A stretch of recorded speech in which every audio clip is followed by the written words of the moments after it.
feeling good, like I should. When in dark, I walk around the neighborhood, feeling blessed.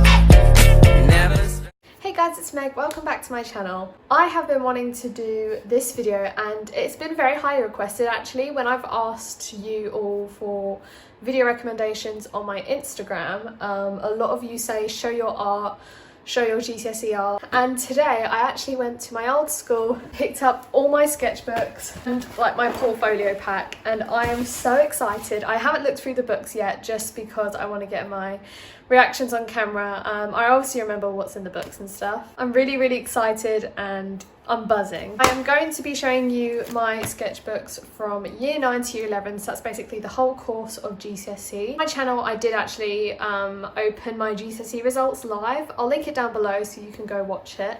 And in art I got a grade 7, which is equivalent to a grade A, which I'm really happy about, and I'm pleased with myself for putting all the hard work in. Oh, and my dog is here. If you're taking GCSE art next year, hopefully. I recorded this video last year, so when I say next year, I meant this year. This video will give you some indicator of what way to sway and show you what's expected and stuff. Obviously my book is not as good as some other people's books, but yeah. So here are all of my books. So I'm going to start with this book. This was my first ever book.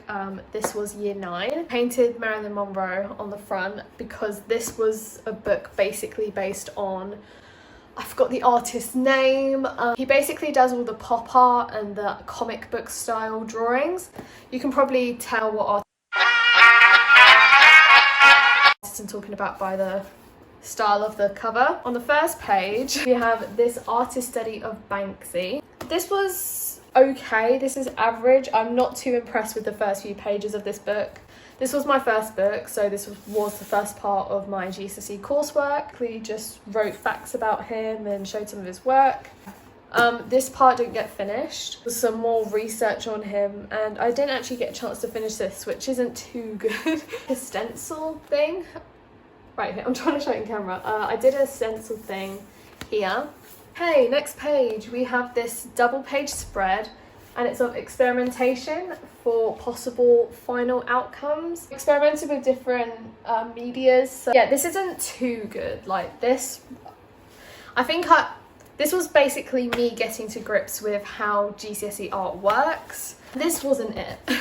On Banksy, again, saying why I studied him and some more experimentation and stuff like that.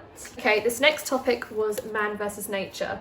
I really like this topic. This was my favourite topic, I think, out of the whole GCSE coursework. Title page, I did. This, we had to do scale and arrangement, so I basically cut out photos from a magazine and stuck them all. If I'm looking up here, it's because I'm trying to make sure the book is in frame.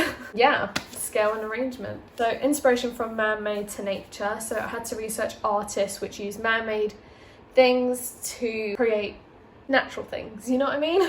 This was my interpretation of it. So I tried to form clouds which were made out of stones from my garden, and then I just had sweets, so it was basically kind of raining rubbish in a way. He basically stuck a bunch of rubbish all together and created it in this spiraling wind tower almost, and it was called Thrown to the Wind.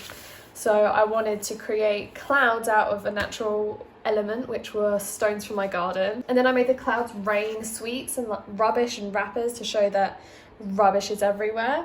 So that was kind of my translation of his art piece. In art, even if you don't like the piece, as long as you show that you are progressing and translating art pieces, even if you don't like it, still include it, because mistakes do actually get you the marks. Some people may not know that, but if you make mistakes in your art book but you correct yourself, that gets you good marks.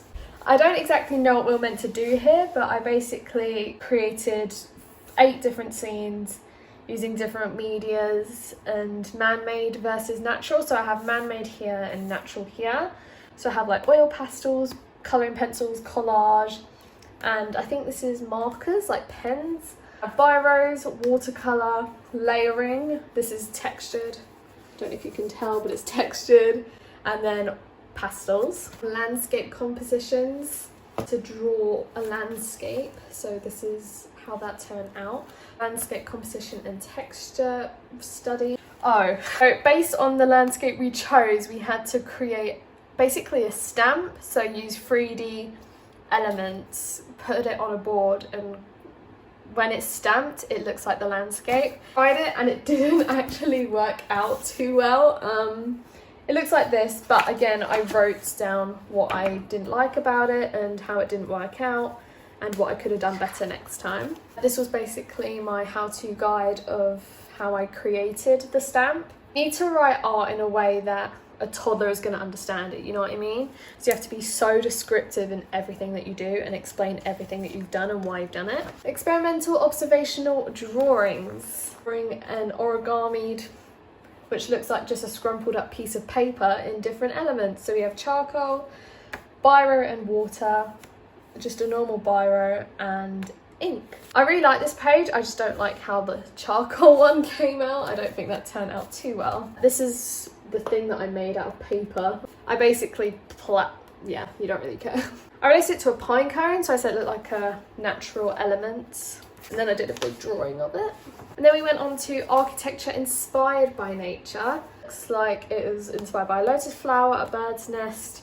You get the gist. I then had to create a piece of architecture myself, inspired by a natural object. So again, I stuck with the pine cone because that was the running theme. Created a museum and I did a whole floor plan, looks like this. You can always pause the video and just read it if you want to. I really like this, this was good.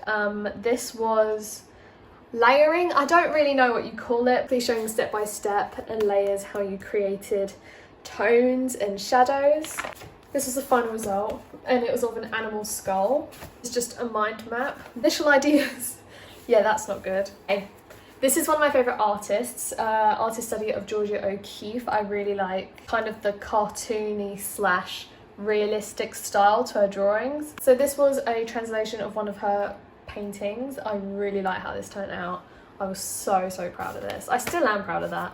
I really like that. This was when I was really getting into it, so I was basically going into all the elements of nature. So first I went into leaves. I showed how leaves change throughout the seasons.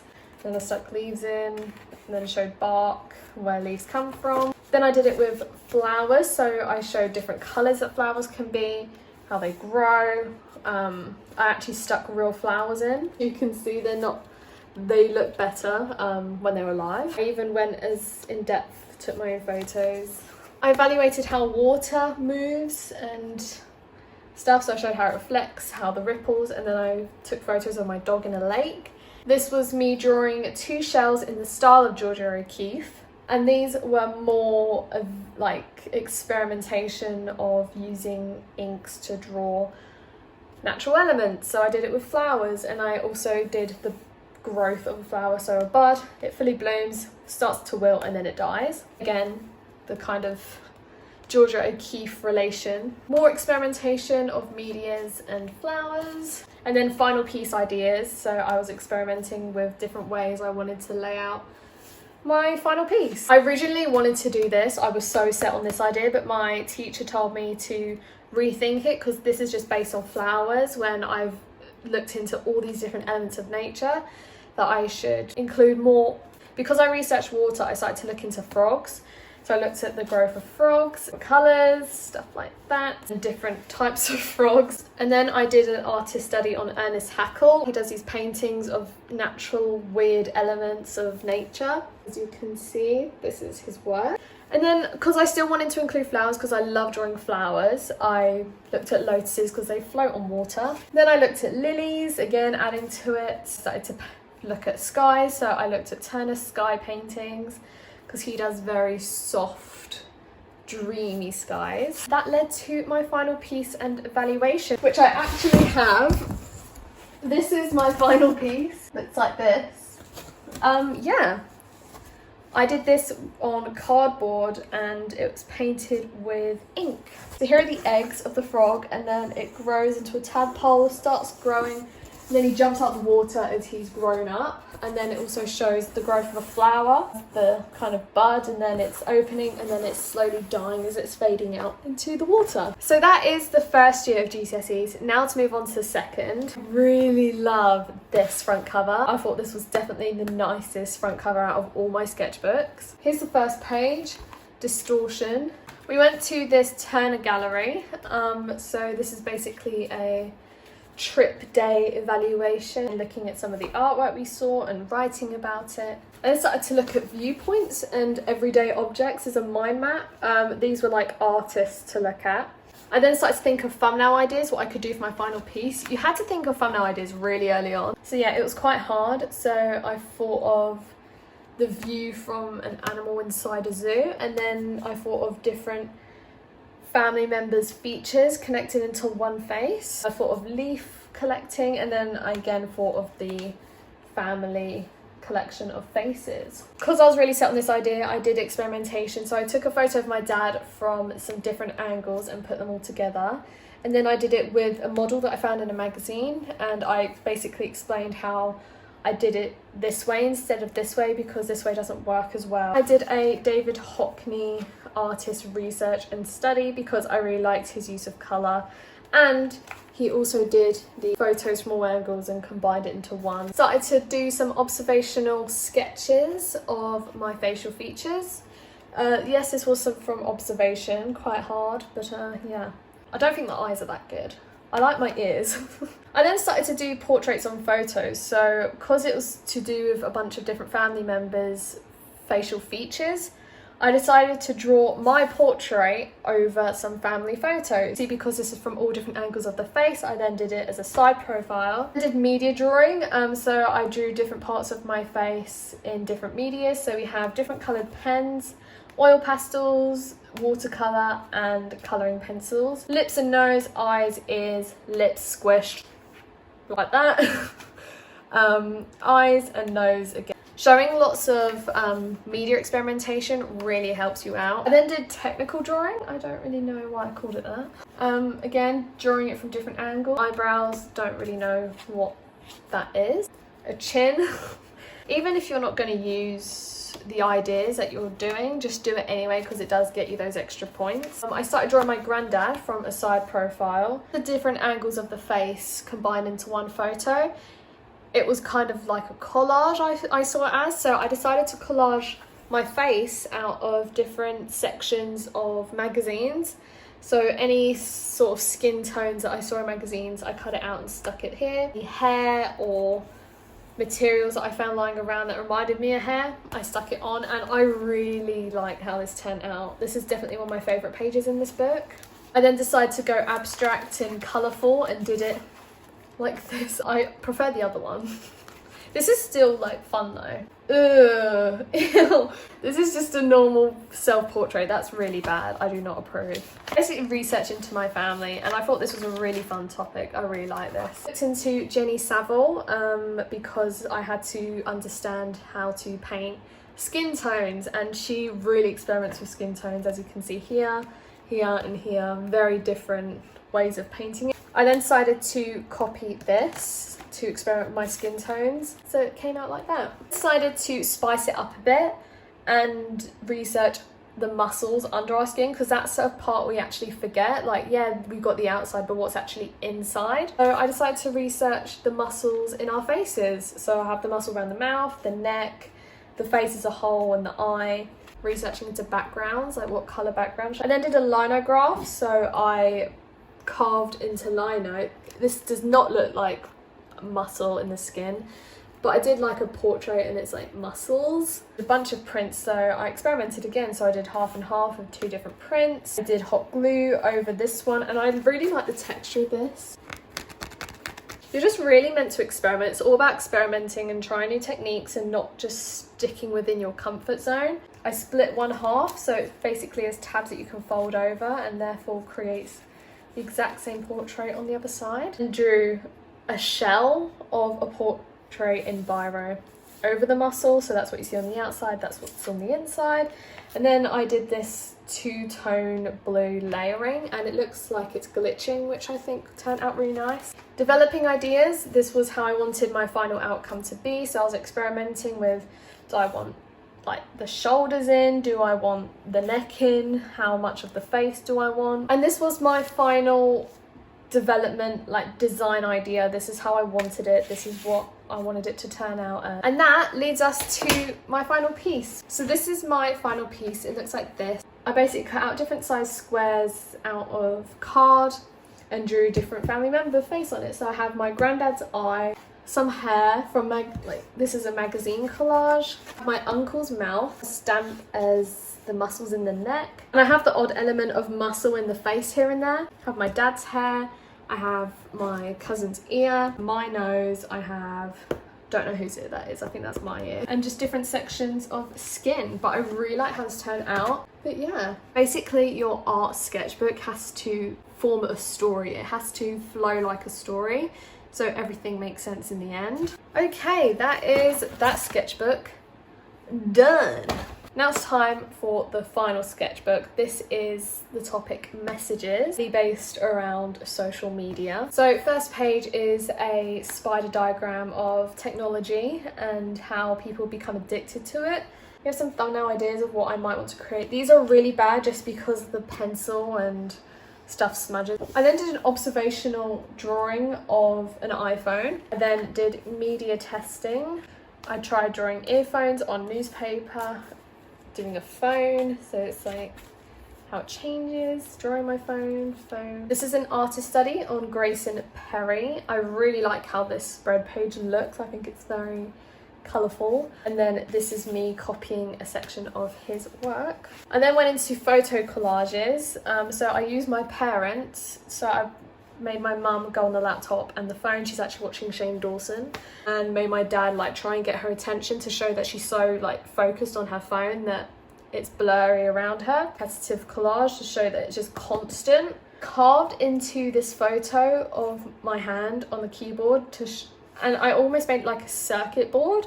It's like we're programmed to be on technology, stuff like that. You can pause the video and read it if you want. Then painted over a drawing of me and made it in the style of Grayson Perry. I did some collages, so I called this one Technical Difficulty, and it's basically the technical difficulty screen on a laptop made of newspaper, cardboard, which is layered, and black paper. And then I did a pixelated phone, so I cut these little icons out individually and made it like the phone was just fading into pixels. Did an artist study on Mark Flood because he does some logo glitches and I really like that idea. This was a response to his work, so I included his Google that he did, but then this is all my idea. Here I have some media testing. So I made this 3D phone and I glued hot glue gun dots and made it look like apps, so it's like 3D, which I quite like. Wearing acrylic, made this iPod Touch here. This was trying to show the good side and the bad side. So trying to show, surrounding yourself by nature. So she's surrounded by nature, but it's all glowy wherever she is. This is actually gold leaf. And then this is basically her almost being tied down because she's inside and on her phone all the time. That was the message I was trying to create and come across. I don't know if it worked, but it's all in the explanation. Oh, look at those really attractive photos. Character development. So I wanted myself to be a cartoon because it's like digital, you know what I mean? So I painted on acetate cartoon versions of the real photo, and I did close-ups of facial features and did a research into behind the screen. I really like how this page turned out, and it's basically showing what technology can do to you. So it creates isolation, it affects your social skills. Here's the second page to that. I painted this eye crying with a bunch of insulting words around it to show the bullying side of social media. And then experimented with monoprinting. I quite liked monoprinting apparently. And I actually carved these. These were so hard. Like my dad looks quite funny in this one, but it was so hard to carve. Honestly, I really struggled to show what they looked like. So this was the print. I did hypnotized circle on one side and a clock spinning on the other. Did half and half, so all the pros of Instagram, you get likes, but you're hiding behind a filter like Snapchat.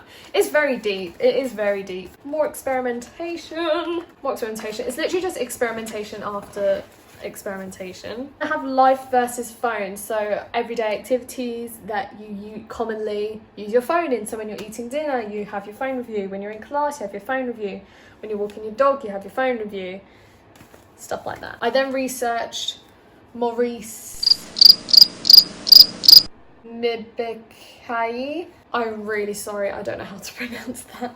Because they basically created silhouettes with keyboards behind them, and that was technology related, so I did it. And he created a portrait out of keys, and I thought that was just really, really cool. I even made the background keys. I worked so hard on these books. I actually did. I didn't realise how much work I put into them. This is my interpretation of his work. So I have Instagram and Snapchat in the silhouette of a girl, and then I use black string, which I painted to show that her brain's like been killed by it. It's really deep. And then her brain just revolves around technology. You get the gist. My final piece ideas have some explanations there. So these were my final thumbnail ideas of what I could make the layout of the final piece to be. So these different icons. This was the one I was really into making my final piece. This one, she was in her own little bubble once again, and it's basically her as a two-headed girl. So one side of her is on social media, the other side on her is on games. This one, so like, oh, you need recharging because you're so tired because you're spending all night on technology. My teacher said that these were good, but because they're all the same position, I should experiment with different positions instead of just having all the exact same positioning but different backgrounds. So I then added some new thumbnails. This is what my final piece turned out to be. It really does show though that you do need to have a lot of different thumbnail ideas, because originally I was set on creating it for this, but I actually ended up using this layout, you know what I mean? And then I was experimenting with colours, so what hair colour should she have, what clothes could look well with a spiral in the background. Then I had deciding an option, so deciding what card shall I paint and draw on, what works well. And then this is my final design spread. This is my final design spread. So it was going to look something like this. I did my final piece plan again, filling in any of the missing blanks that I had to write about. And the final result of that is right here. This is the final result. Yeah, it looks like this.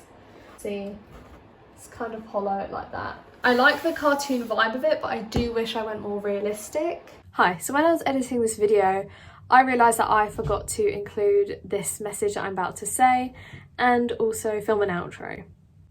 So that's pretty good going. Please don't click off the video yet. If you're stuck around this long, just please listen to what I'm about to say. My one bit of advice for art GCSE is do not take art if you think it is an easy way out, because it is not an easy way out.